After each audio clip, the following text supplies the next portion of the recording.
what we all learn is that we can have kind of a blueprint of humanity, and now we have kind of a language for it. But insightful interventions like yours really grasp onto those basic principles of what it is to be a human and develop rehabilitation strategies that are very consistent with what our nervous system is really desires.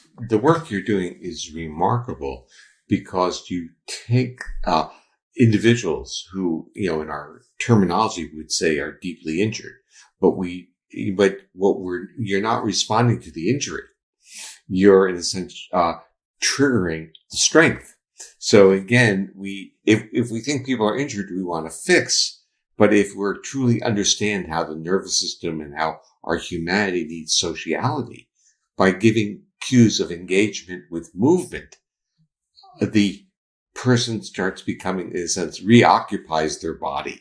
They become re-embodied. And I think the process of enhanced resilience training is this re-embodiment. And I think successful trauma therapy is re-embodiment, because the adaptive reaction to such great chronic threat and such a great need to survive is functionally we leave our body. Now we can call that dissociative, but if it's not totally dissociative, we just live in our cortex. And that doesn't, in a sense, it means turning off the feedback loops of our body. So we start getting illness. And in our culture, we call that chronic stress, get me out of stress. But take the stress away and the body won't retune because it needs cues of safety, and it forgot what they are, forgot how to get it. So what you've done in your resilience training model is you brought movement, integration of movement, and social engagement.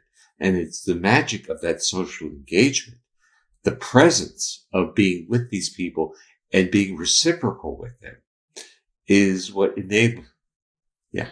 lets the body lets them become re-embodied. In a sense, the brain and the body become co-regulators of the individual. And your acknowledgement of them as individuals within a group is powerful.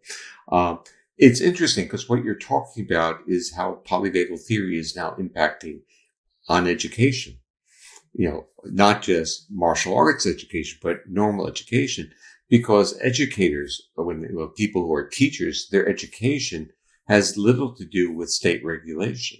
So they treat all behavior, or at least they're taught to treat behavior as if behavior is learnable and intentional. And when you start bringing polyvagal theory into it, you start realizing that a lot of behavior is functionally acting out the state of the nervous system, which means rather than yelling at people to control their behavior, trying to create the context in which behavioral control is natural.